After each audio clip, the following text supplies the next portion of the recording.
पंढरपूरच्या महाराष्ट्राचं दैवत पंढरपूरचा विठुराया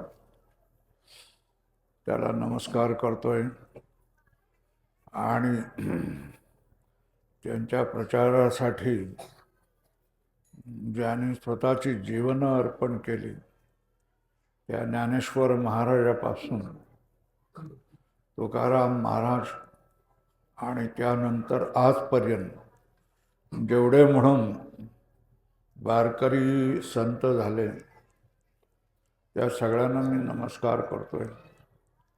आसपासच्या परिसरामध्ये जे देवाला आणि धर्माच्या प्रचाराला वाहून घेतलेले अशी संत मंडळी, महंत मंडळी, स्थानधारी जे कोणी असतील त्यांनाही मी नमन करतोय. या ठिकाणी ज्याच्या निमित्ताने हा उत्सव भरलेला आहे ते मंथूर नाथांना मी वंदन करतोय.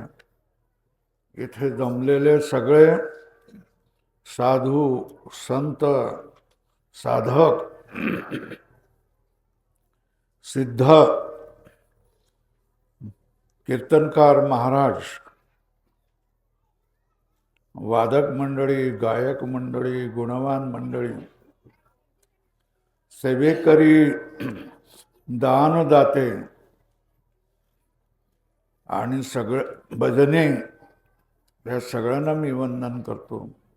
आणि सर्वात शेवटी ज्यांच्यामुळे कुठल्याही कार्यक्रमाला शोभा येते, भक्तीची आणि प्रेमाची जी मूर्ती आहे त्या माय माऊल्यांना पण मी नमस्कार करतोय. इथे ज्यांनी कीर्तन केलंय हे हरिभक्त परायण नवले महाराज यांनाही मी कीर्तन करतो, यांनाही मी नमन करतोय.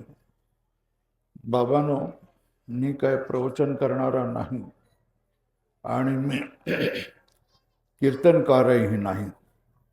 आम्ही जो ह्या वेशामध्ये आलोय त्याच्यामध्ये आमचा स्वार्थ होता म्हणजे काय, आपली मुक्ती कशी करून घ्यायची याच्यासाठीच या वेशांमधून मी आलोय. आणि आपणाला जे काही ठाऊक आहे ते दुसऱ्यांना सांगून दुसऱ्यांनाही शहाणं करावं एवढ्याचसाठी आम्ही शिकणं आणि शिकवणं हे आम्ही केलं. त्याच्यामधून साधक उत्पन्न केले आणि त्या अनेक साधकांपैकी इथे सुद्धा हजर असलेल्या साधकांपैकी एक साधक विनोद महाराज, आता काहीतरी नाव बदलून घेतलं असेल, त्यांचं जे नाव असेल ते विनोद महाराज तपसे आणि विठ्ठल महाराज हे दोघा लोक या ठिकाणी आलेले आहेत. मंथुरनाथ गड, मी तसा माणूस एकांतप्रिय माणूस आहे. अजूनही मला वाटतंय, अजूनही माझी इच्छा आहे की जो तिथे एवढा मोठा आश्रम स्थापन केलेला आहे तो दुसऱ्याने कोणीतरी घ्यावा, ताब्यात घ्यावा आणि मला मुक्त करावं. मी विनोद महाराजाला सुद्धा सांगू शकतो की विनोद महाराज, तो आश्रम तुम्ही घ्या, लागेल तर विठ्ठल महाराजालाही तुम्ही तिकडे घेऊन जावा आणि तिथे पठण पाठन चालू करा. मी या मंथुरनाथ गडावर एकटा थांबतो. तयारी असेल तर विनोद महाराजांनी सांगावं. पण आम्ही दाखवून दिलेलं आहे की आमचे साधक हे टेकडीवर सुद्धा राहू शकतात, वाघ दऱ्यामध्ये, डोंगर दऱ्यामध्ये सुद्धा राहू शकतात, हे आम्ही दाखवून दिलेलं आहे. कीर्तनकार महाराज म्हटल्यानंतर ही माणसं लोकांना धरून असतात. लोक जर त्यांच्या समोर आले नाही तर त्यांच्यासाठी तो दिवस खराब होऊन जातो. जसा डॉक्टराला पेशंट आला नाही की वाईट वाटतं, तो दिवस खराब असल्यासारखा वाटतो. तशा तऱ्हेने कीर्तनकाराला कोणी भक्त आला नाही की तो दिवस खराब वाटतो. आज कीर्तनाला कुठे जाता आलं नाही. म्हणून शहरामध्ये, लोकांमध्ये, गावांमध्ये राहण्याची सगळ्यांची प्रवृत्ती असते. कारण तिथेच लोक येतील. डोंगरावर कोण येणार आहे, जंगलामध्ये कोण येणार आहे. पण तुम्हाला खरं सांगू, माझी खूप इच्छा होती की एकांतात जंगलामध्ये राहावं, एक छोटीशी कुटिया घेऊन एकटं राहावं. अशा उंच, ह्याच्यापेक्षा दुप्पट उंच असलेल्या डोंगरावर एकटं राहावं अशी माझी खूप इच्छा होती. पण देवाची इच्छा निराळी होती. काय देवाची इच्छा होती?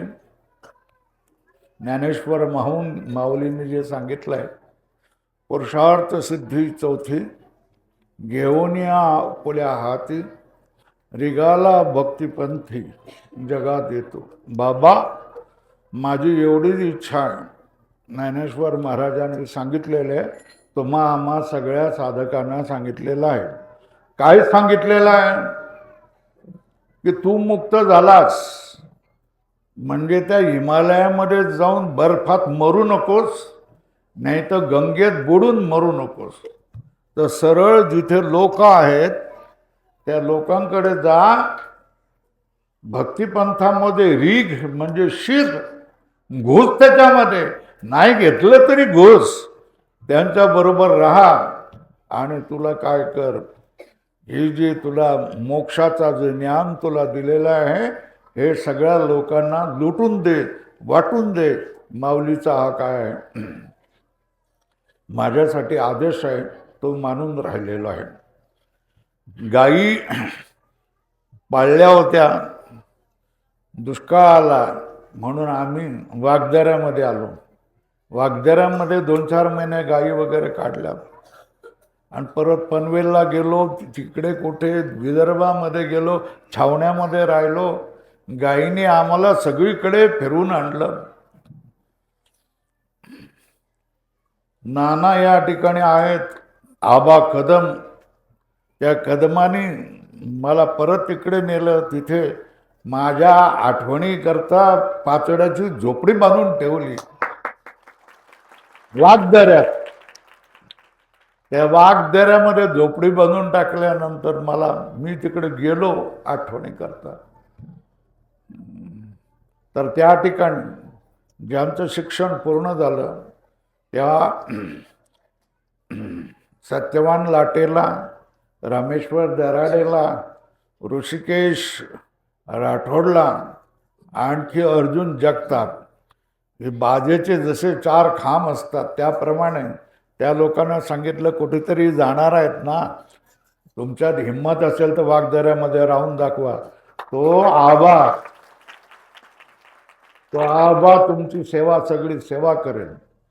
ही चारीच्या चारी मंडळी ही श्रद्धावंत आणि गुरुचा आदेश पाळणारी होती. आता जे विवाद ज्या ठिकाणी होत आहे ना, त्याच्यासाठी सत्यवानाची मागणी होती. पण मी सांगितलं की बाबा रे, तसल्या ठिकाणी जाऊ नका. अगोदरच फण्या काढलेले, त्या ठिकाणी फिल्डिंग लावलेले लोक असतात. तिथे तू काय सेवा केली नाहीस, काय नाही केली आहेस, तुझं काय होईल, उलट्या विनाकारण बदनाम होशील. मी तुला आशीर्वाद देतो, त्या डोंगर दऱ्यामध्ये राहा, वाघ दऱ्यामध्ये राहा आणि उभं करून दाखव. तुझ्या कर्तृत्वाने, भगवंताच्या कृपेने आणि गुरुच्या कृपेने तू मोठा होऊन जाशील आणि तुला देखील तेवढाच मान मिळेल. अशा तऱ्हेने आशीर्वाद दिलं. ती मंडळींनी मानलं आणि ती वाघदऱ्यामध्ये राहिल्या. आता तुम्ही वाघदऱ्यामध्ये जाऊन बघा.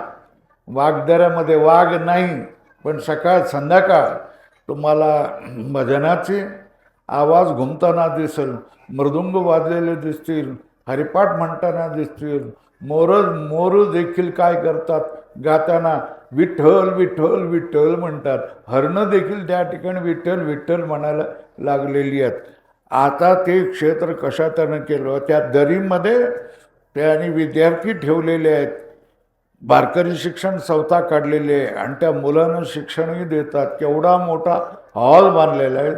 झालं ते त्या ठिकाणी लागले. वाघ दऱ्यामध्ये जी कोणी वाघ वाघ नाव म्हटल्यानंतर कोणीही घाबरतो. त्या वाघ दऱ्यामध्ये माणसं जाऊन राहिली आणि पशूंना देखील त्यांनी माणसाळलं. त्यांच्याचकडे राहायला आलेलं तपसे आणि इकडच्या मंडळीने वाघदऱ्यामध्ये राहत असताना माणसं पाहिली. तिथे राहत आहेत म्हटल्यानंतर सरपंच आणि बाकीची मंडळी सगळी आली. आम्हाला सांगितलं आमच्या त्या ठिकाणी मनसोळनाथ गड आहे आणि त्या टेकडीवर राहायला कोणी येतील का, आले तर बरं होऊन जाईल, आमच्या गावाचं देखील काय होतील, सुधारणा होईल, सगळं होईल. तर विनोद महाराजला सांगितलं आणि विनोद महाराज तू बघून ये त्या ठिकाणी. तर आमच्या पठडीमधली माणसं आमच्यासारखीच असणार ना, एकांत प्रिय ती माणसं, आपण एकांतामध्ये राहावं, येतील त्यांना शिकवत राहावं, अशा तऱ्हेची वृत्तीची ती माणसं. लोकांना सांगितलं बाबा रे, माझा सगळ्यात चांगला माणूस मी तुम्हाला देतोय, ज्याने 4 वर्ष अर्जुन महाराजाकडे काढली, संस्थेमध्ये 4 वर्ष काढली आणि माझ्याकडे 4 वर्ष काढलेली आहे, असल्या तऱ्हेने संत साहित्य अभ्यास केलेला आहे आणि वेदांताचाही अभ्यास केलेला आहे, असली चांगला माणूस मी तुम्हाला देतोय, चांगला माणूस मी देतोय. त्याला मी दुसऱ्या कुठेही जागेवर बसवू शकतो. त्याच्यामध्ये प्रभूची कृपा आहे आणि त्याची आत्मकृपा सुद्धा आहे, मी देतोय. तुम्ही याला जर राखू शकत असाल, सेवा सेवा करत असाल तर घेऊन जावा, माझे काय म्हणणं नाही. त्याच्यासाठी 1 कोटी तरी काहीतरी कोटी बनवून द्या. तर त्या वेळच्या संत मंडळीने आणि त्यांनी त्या ठिकाणी कोठी वगैरे बांधून दिली, चांगलं घर बांधून दिलं. आता संत सगळ्या लोकांनी इथे येणं आवडतं, वेगवेगळी संत मंडळी इथे येतात. आता ती कुठी झाली, ते झाल्यानंतर तिथे ठेवलं. कुठल्याही आई आपल्या लेकीला लग्न केल्यानंतर सासरी पाठवते आणि नंतर ती बघायला जाते का माझ्या मुलीचं कसं आहे, मानते आहे की नाही मानते आहे, सगळं चांगलं आहे की नाही चांगलं आहे, व्यवस्थित आहे की नाही. आई आणि लेकीचं जे काय नातं असतं तशाच तऱ्हेने आमचं आणि काय विनोद महाराजांचं नातं.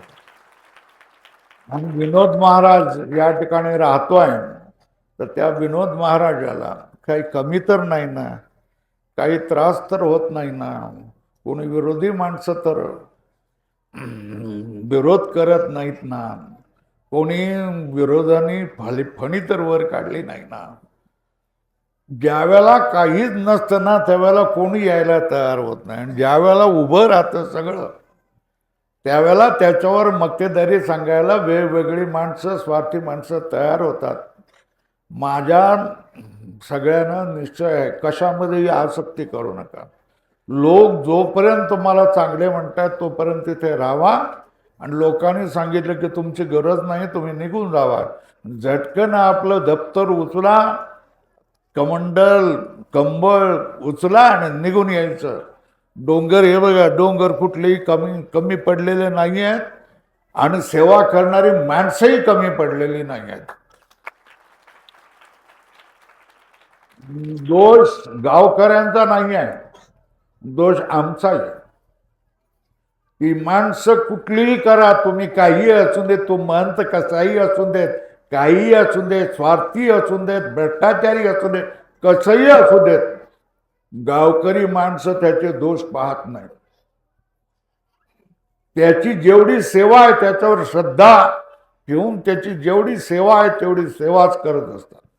भक्त, महंत, मठ, गड, आश्रम हे सगळे लक्षात ठेवा, भक्तांनी निर्माण केलेले आहेत. भक्तांनी सेवा आणि धनाने चालवलेले आहेत. आणि भक्तांसाठी ते आहेत, आमच्यासाठी ते नाही आहे. फक्त काय करत असतात हे एवढं सगळं भक्त आपापल्या कामामध्ये मग्न असतात, तेव्हा याचा हा सगळा पसारा केलाय त्याच्याकडे लक्ष असावं. याच्यासाठी कोणाला तरी महंताला किंवा दुसऱ्या कोणाला साधूला किंवा काय करतात, तुम्ही बाबा इथे राहावा, आम्ही सगळं काय करतो तुमची सेवा करतोय, तुम्ही काय नाही केलं तरी हरकत नाही, तुम्ही फक्त इथे राहावा असं सांगितलेलं असतं. तेव्हा सगळ्यात मोठा अधिकार कोणाचा आहे? भक्तांचा अधिकार आहे. कोणावर? मठावर, गडावर, आश्रमावर भक्तांचा अधिकार आहे. आणि या भक्तांनी जागृत राहिलं पाहिजे, एवढंच माझं म्हणणं आहे. भक्तांनी जागृत राहिलं पाहिजे. ज्याच्यावर आपण विश्वास ठेवलेला माणूस आहे तो स्वार्थी तर नाही ना, तो लांडी लबाडी करत नाही ना, भ्रष्टाचार तर करत नाही ना. आम्ही सगळ्या साधकांना सवय वळण लावून दिलेला आहे की भक्तांनी जर काही पैसे तुम्हाला दिलेत तर त्या भक्तांच्या पैशाचा हिशोब पैन पै तुम्ही दिला पाहिजे, सार्वजनिक रीतीने तुम्ही दिला पाहिजेत. हे मी यांना सगळ्यांना वळण लावलेलं आहे. आपले आश्रम, गड आणि मठ ही भक्तीची साधनं झाली पाहिजेत, भक्तीची केंद्र झाली पाहिजेत, वादविवादाची केंद्र होता कामा नये, जातीय भांडणाची केंद्र होता कामा नये. जो प्रभूच्या पायाजवळ, संतांच्या पायाजवळ आलेला, तो मराठा असून देत, वंजारी असून देत, माळी असून देत, धनगर असून देत किंवा दलित असून देत, सगळ्यांना सारखाच आशीर्वाद देव आणि संतही देत असतात. संतांच्या मनात आणि देवाच्या मनात जातीय भावना नसते. आप पर हा भेद नसतो. ज्याने देवाला जवळ आपुलकीने जवळ केलेला आहे, ज्याने देवावर श्रद्धा ठेवलेली आहे, त्या सगळ्यांचा देव असतो. देवाच्या पायाजवळ जातीभेद निर्माण करणारी माणसं ही माणसं नाही आहेत. त्यांना काय नाव ठेवायचं ते तुम्ही ठेवा. देवाच्या ठिकाणी जातीभेद नाही आहे. देवाची सगळी लेकरं आहेत आणि ती सगळी समान आहे. भगवद्गीतेमध्ये सांगितलेलं आहे, विद्या विनय संपन्ने ब्राह्मणे गवी हस्ती शुनिचैव स्वपाकेच पंडिता समदर्शन. हा, विद्या विनयाने सुचिरभूत असलेला ब्राह्मण, हस्ती गाय, कुत्रा, अत्यंत ओंगळ असलेला माणूस देखील, ह्या सगळ्यामध्ये जो परमात्माचं दर्शन करतोय ना, त्यालाच पंडित म्हटलं पाहिजे, तोच खरा माणूस आहे असं म्हटलेलं आहे. तुम्हाला ही कीर्तनकार मंडळी देवाच्या पायाजवळ भेद नाही याच्यासाठी कितीतरी शेकडो प्रमाणात तुम्हाला दाखवून देते. असं जर असेल तर मग आपणाला देवाच्या पायाजवळ जातीच्या गोष्टी कशाला आपण कराव्यात, करू नये. ही महत्वाची बाब तुम्ही लक्षात ठेवा. आजच्या जो अभंग आहे, महाराजांनी आज विवरणासाठी घेतलेला आहे, त्याचा शेवटला जो चरण आहे तो आपण जर लक्षात ठेवला, देव भाव जेथे विरे, पुढे काय, ते साधन दिधले पुरे, बाप रखुमा देवी वरु वरे, विठ्ठलू रे एक बार, विठ्ठलू रे दोन बार, विठ्ठलू रे तीन बार.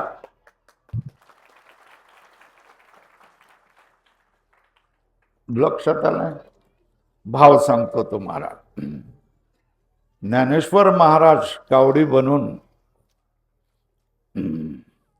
सोमवारच्या दिवशी, सोमवार हा शंकराचा दिवस आहे आणि श्रावणातला दिवस आहे. उत्तर भारतामध्ये कावड्यांची यात्रा भरते. आपल्या या ठिकाणी कापडी शब्द झालेला आहे. तेथे उत्तर भारतामध्ये कावडिया असा आहे. कावड धारण करून शंकराला गंगेच्या पवित्र पाण्याने अभिषेक करायचा. आज आपल्या इकडे सुद्धा गोदावरी गंगेची कावड घेऊन जाणारे सुद्धा अनेक लोक आपणाला दिसतात. तर ज्ञानेश्वर महाराज स्वतः शंकराचे भक्त असून वैष्णव पंथाचा, वारकरी संप्रदायाचे प्रवर्तक बनलेले आहेत, पाया बनलेले आहेत आणि त्यांच्यामुळेच हा वारकरी संप्रदाय पुढे निघालेला आहे आणि त्याचे कळस तुकाराम महाराज झालेले आहेत.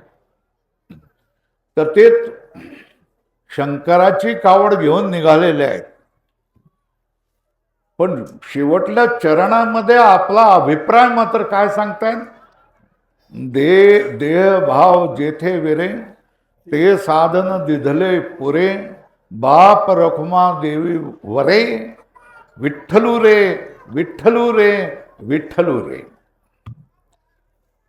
पामरांसाठी, अज्ञानी लोकांसाठी ज्ञानेश्वर महाराज साधन म्हणून काय सांगतात? परमेश्वराला विठ्ठल रूपाने तुमच्या समोर उभं करतायत. आणि एक वेळ नाही, 3 वेळा सांगितलं, विठ्ठलू रे विठ्ठलू रे विठ्ठलू रे. जिथून तुमचा देहभाव विरून जातो. देहभाव विरणं म्हणजे काय? आपण जी शरीरामध्ये आत्मीयता केलेली आहे, काय मी देह आहे म्हणून, मी जो कोणी आबा आहे, नाना आहे, काका आहे, आणखी धनंजय, सुधाकर ही शरीराची नाव आहे, तो मी आहे, अशी आपली सगळ्यांचीच भावना असते. त्यामुळे तो भाव ज्याच्यामुळे संपतो, ते साधन दिधले पुरे. ते संपूर्ण साधन तुम्हाला काय केलेलं आहे? दिलेलं आहे. कोणी दिलेलं आहे? शंकराने दिलेलं आहे, किंवा मी देतो आहे, किंवा बाप रखुमा देवी वरे याने हे तुम्हाला साधन दिलेलं आहे. पुरतं साधन तुम्हाला दिलेलं आहे. आणि त्या ठिकाणी अंगुली निर्देश करतायत, बोट दाखवतायत, विठ्ठलू रे विठ्ठलू रे विठ्ठलू. तुमच्या समोर साक्षात विठ्ठल. महाराष्ट्रातल्या लोकांसमोर विठ्ठलाचा परिचय नाही असा माणूस मिळणार नाही. विठ्ठलाचं नाव घेतल्यानंतर मराठी माणूस विरघळून जातोय. मराठी माणसाची विशेषता सांगायची म्हणजे विठ्ठल देवतेचं नाव सांगायचं की मराठी माणसाची काय होते? परीक्षा होते. आज जो उत्तर भारतीयांना ठोकून काढणारा, मारणारा जो मराठी माणूस आहे, तो मराठी माणूस नाही. तो माणूस मराठी नाही.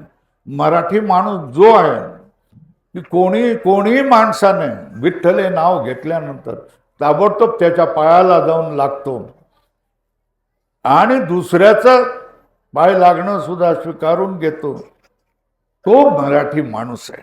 मराठी माणूस हा समन्वयी आहे. मराठी माणूस हा सगळ्यांना सांभाळून घेणारा आहे. मराठी माणूस हा विनम्र आहे.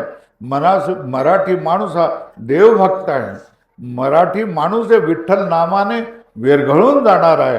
मराठी माणूस कीर्तनाला गर्दी करणार आहे. मी तुम्हाला सांगतोय, विठ्ठलाने आणि वारकरी संप्रदायाने महाराष्ट्राचा मराठी माणसाला मुसलमान बनवण्यापासून वाचवलेलं आहे, हे आपण लक्षामध्ये घ्या.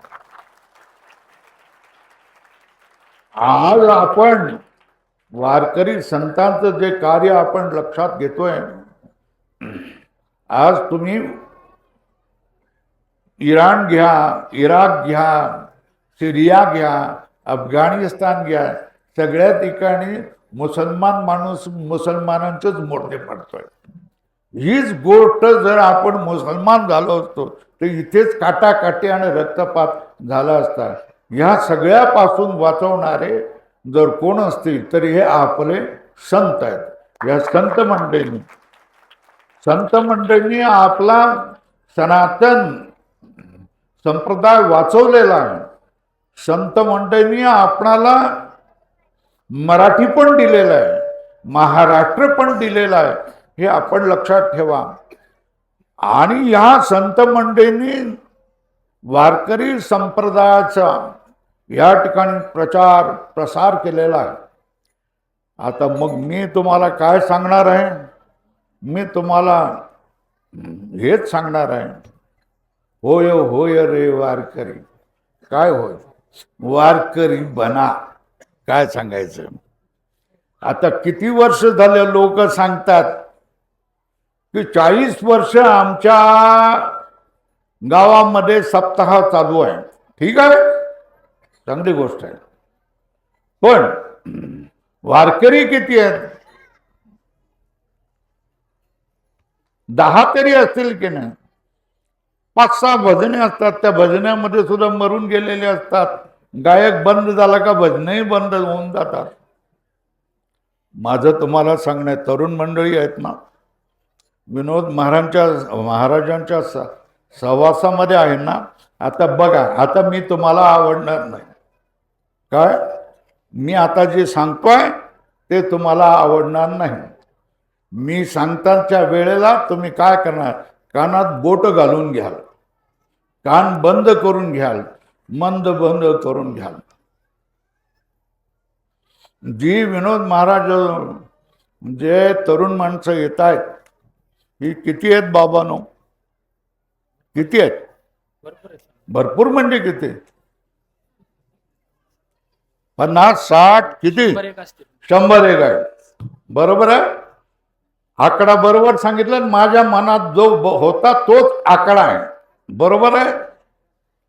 आता या 100 माणसं म्हणजे 100 घर. बरोबर आहे.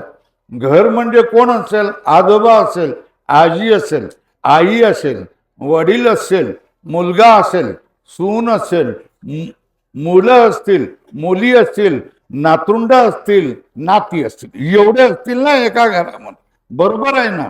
आता बघा, आता मी कडवा लागणार आहे आणि तुम्ही म्हणाल की या माणसाला पुढच्या वर्षाला बोलवू नका. बरोबर आहे. आता माझं म्हणणं आहे, 100 लोकांनी ही आपली 100 घरं वारकरी बनवा.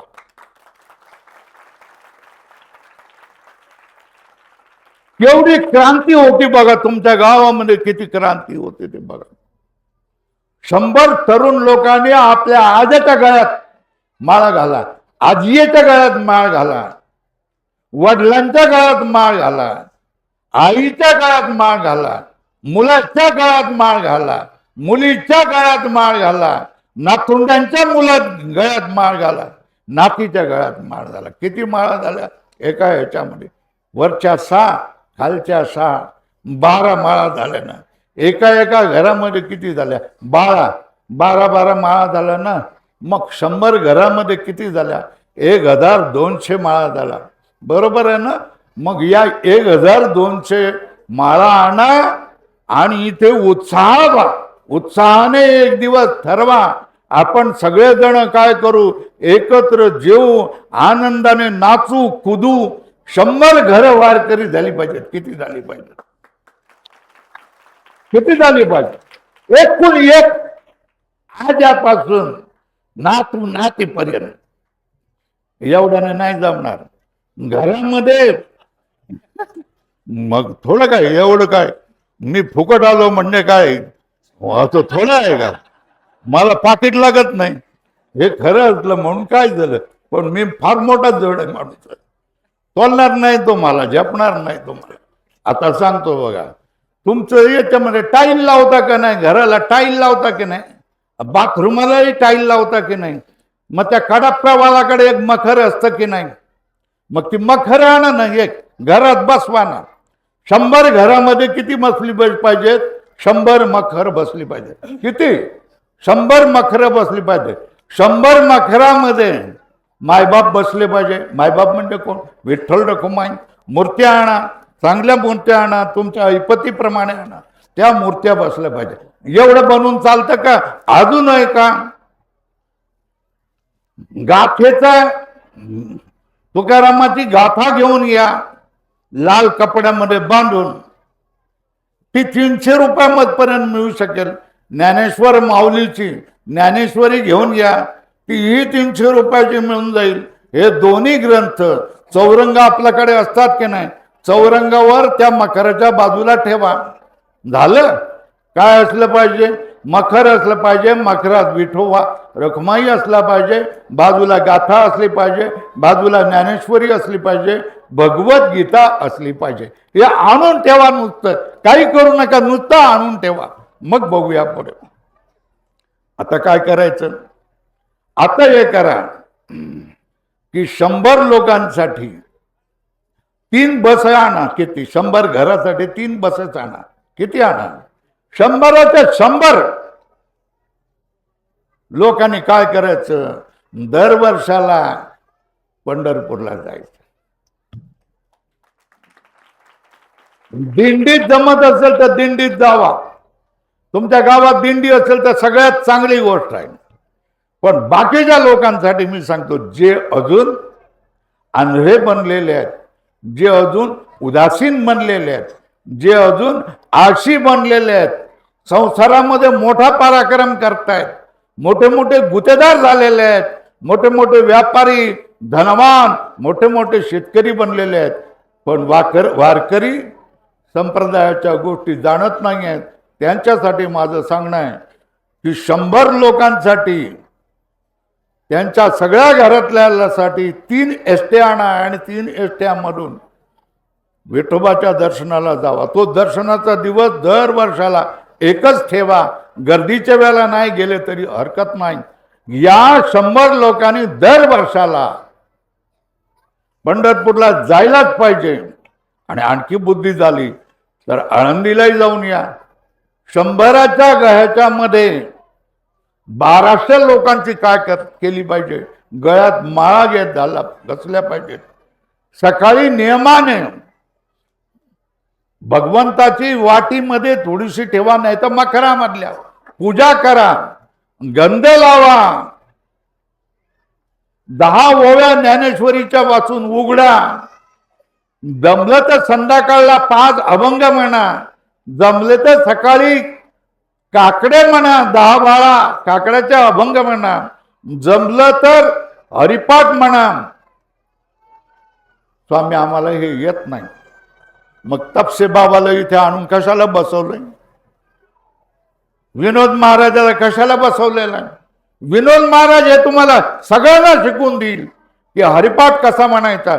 सगळ्यात संतांचं कामच हे काय की सगळ्या लोकांना शहाणं करून सोडावं. या ठिकाणी सांगवी नावाचं गाव आहे. या सांगवी नावाच्या गावामध्ये एक माणूस महाराज बसलेले होते. ते सगळ्यांना गोष्टी समजावून सांगायचे. महिला देखील यायची, भजनं म्हणून घ्यायचे, सगळं म्हणून घ्यायचे. त्यांच्याकडे महिला एवढ्या तयार झाल्या की एक एक महिला एकेका ओळीवर प्रवचन करायला लागली. एवढी त्यांनी तयारी करून घेतली. संत महात्मे तुमच्या मनसूरनाथ गडावर बसले आणि त्यांनी जर तुमच्या गावाचा काया पालट करून टाकला नाही, तुम्हाला सगळ्यांना वारकरी बनवलं नाही, तर मग त्यांचा उपयोग काय? संत बसून उपयोग काय? इथे बसून उपयोग काय? कुठल्याही त्या डोंगरावर जाऊ शकतात ते. आपलं जर तपस्या करायची असेल तर कुठल्याही डोंगरावर बसू शकतात ते. तेव्हा याचा तुम्ही फायदा घ्या. निर्व्यसनी बना, उद्योगी बना, निष्ठावंत बना, भक्तिवाले बना.